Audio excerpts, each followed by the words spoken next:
오늘 말씀은 13절부터 21절까지 나실인의 법에 대한 말씀을 하고 있습니다. 나실인이 서원한 기간을 마치고 이제 그 서원이 이루어지게 될 때에 어떻게 하나님 앞에 그것을 예배하며 경배하며 또 사람들에게 공포해야 하는지를 말씀한 것이 나실인의 법입니다. 자기 몸을 구별한 날이 차면 그 사람을 회막문으로 데리고 가라. 자, 이 말씀은 회막은 서원 기간을 채운 자가 하나님의 임재 장소요, 하나님이 거하시고 계시는 곳인 성막문 앞으로, 곧 하나님 앞으로 가라는 것을 말씀하신 것이죠.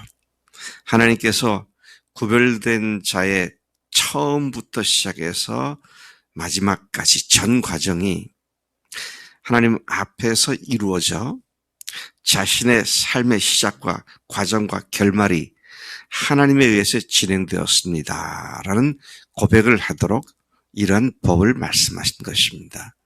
어제 말씀 우리가 보면 10절에 그가 서원을 하고 그 서원의 날을 채우는 도중에 죽음을 만난다든지 부정한 것을 만나게 되면 그때까지 채웠던 구별된 날들은 무효가 되고 다시 시작을 해야 한다.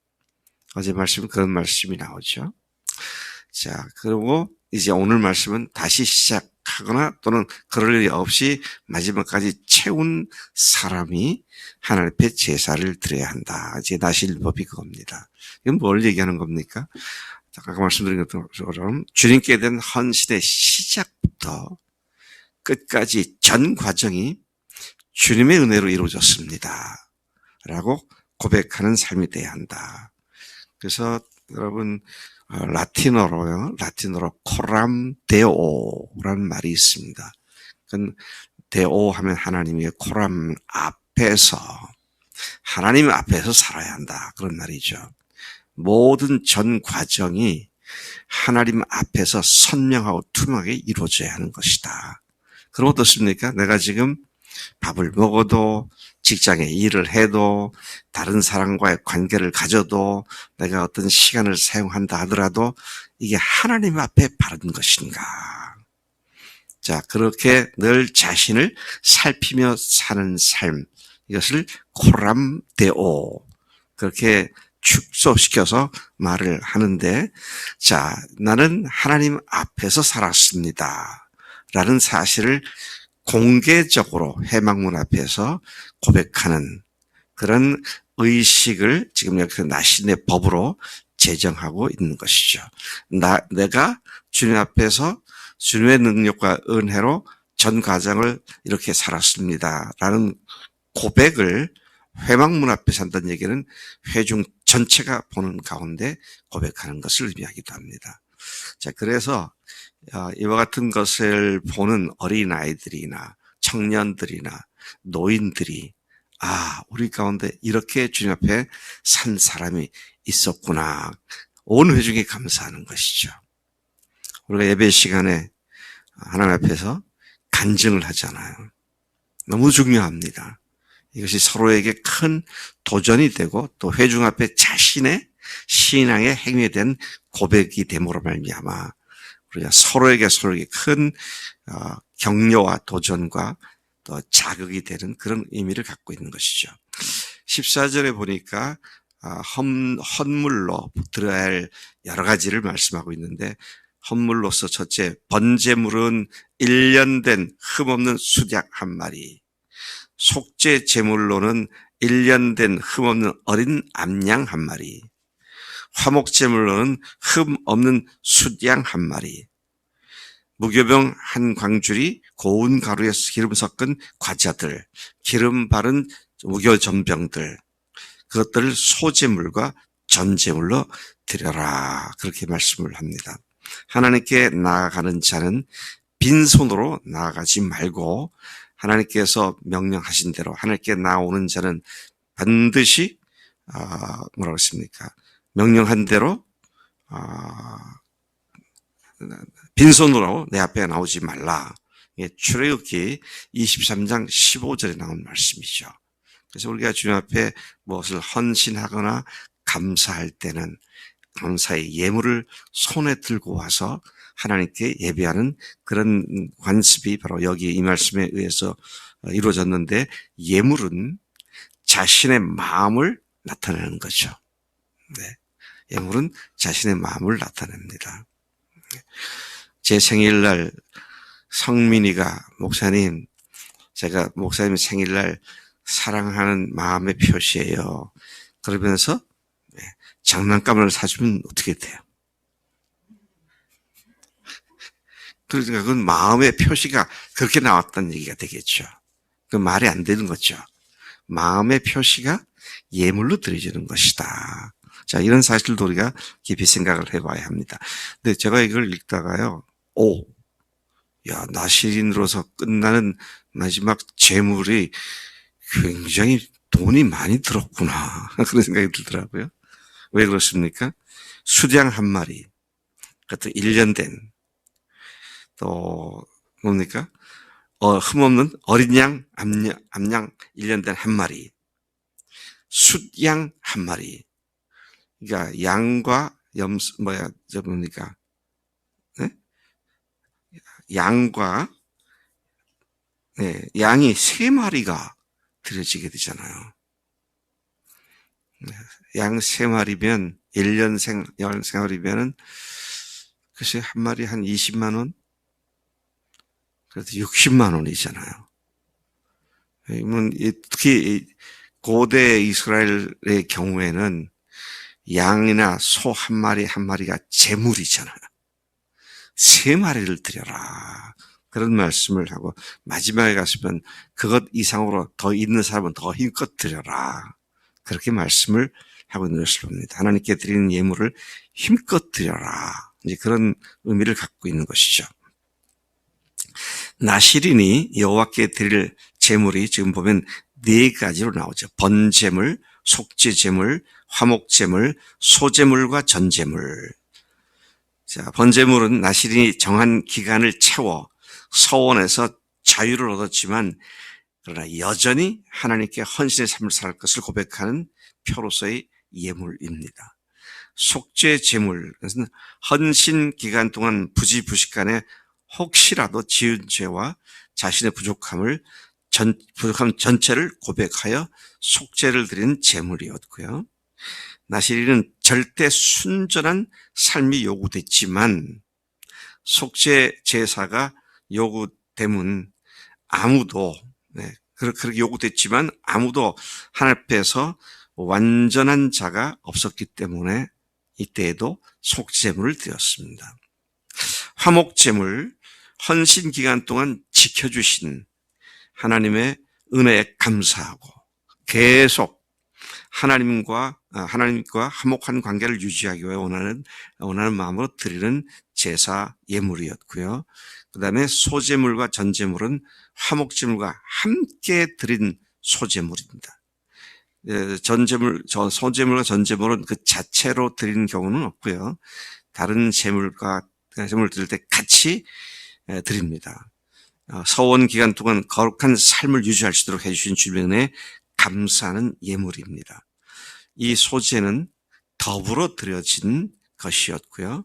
주로 포도주나 기름 등을 말하고 또 이 전제물은 단독으로 드려지는 것이라 보통 번제, 화목제, 소제 예물 등과 더불어 드려졌다. 그래서 제가 이 말씀을 읽다가 약간 제 얼굴에 웃음이 딱 띄어지더라고요. 웃음이 번지더라고요. 앞에 것들은 그냥 그 자체로 드리는데 이거는 양념을 친 것 같다. 그런 생각이 들더라고요. 그러니까 이해하시면 좋겠어요. 뭡니까? 소제물과 전제물은 그 자체로 드리는 것이 아니라 다른 것을 때 같이 드리는 것이다. 그런 말씀이죠. 16절부터 21절까지 보면 자, 이때 제사장이 어떻게 해야 하느냐? 나시린은 어떻게 해야 하느냐? 제사장과 나시린이 할 일을 말씀하고 있습니다. 제사하기 전에 먼저 나시린은 회막문에서 자기의 머리털을 밀고, 그동안 머리털을 깎지 말라고 했으니까 머리털을 밀고 그것을 화목제물 밑에 있는 불에 두라. 불에 두라 하는 말이 무슨 말입니까? 태우란 말이죠. 그 불에다가 태우라. 제사장은 나시린이 바친 것들을 여호와 앞에 속죄제와 번제를 드리고 화목제물로 숫양의 무교병 한 광주를 아울러 함께 여호와께 드리고 그 소주와 전제를 드리고 삶은 숫양의 어깨와 무교병 하나 또 무교병 전병 하나를 나시린이 두 손에 두고 하나님 앞에서 흔드는 요제를 들어라. 요제로 드려라. 흔들어라. 그리고 그 흔든 숫양의 가슴과 받들어 든 어덥적 다리는 제사장이 가져라. 제사장의 몫이다. 21절 이것이 서원한 나시린이 자기 몸을 구별하는 일로 말미암아 여호와께 헌물을 드리는 법이고 행할 법이다. 이것을 말씀을 하고 있는 것이죠. 자, 헌신했다고 해서 나 혼자 끝나는 게 아니라 온 회중들 앞에 드러내놓고 하나님께서 나를 받으셨습니다. 고백하고 또 간증하는 이런 것이 바로 나시린의 법이죠. 그러니까 우리가 여러분 교회에서 간증한다는 것이요. 또 다른 제사입니다. 하나님께 드리는 제사고 신앙 공포가 되는 것이죠. 자, 22절부터 27절까지 보면은 제사장의 축복 기도가 나옵니다. 그래서 여러분 성경에 여러 가지 축복문이 나오지만 기도문이 나오지만 이 민수기 6장 22절에서 27절까지는 제사장이 이스라엘 백성들을 위해서 항상 무엇을 기도하며 축복해야 하는지를 압축적으로 말씀해 주고 계십니다. 하나님께서는 모세에게 아론과 그의 아들들에게 제사장들이죠. 대제사장들입니다. 하나님의 이름으로 이스라엘 자손을 축복할 내용을 구체적으로 명시해 주셨습니다. 자, 24절부터 26절까지 여러분들이 왕 같은 제사장들이니까 같이 한 목소리로 다시 읽어보겠습니다. 시작.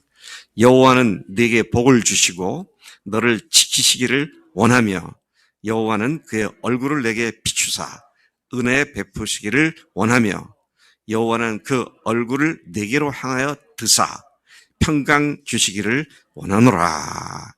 아멘. 아멘.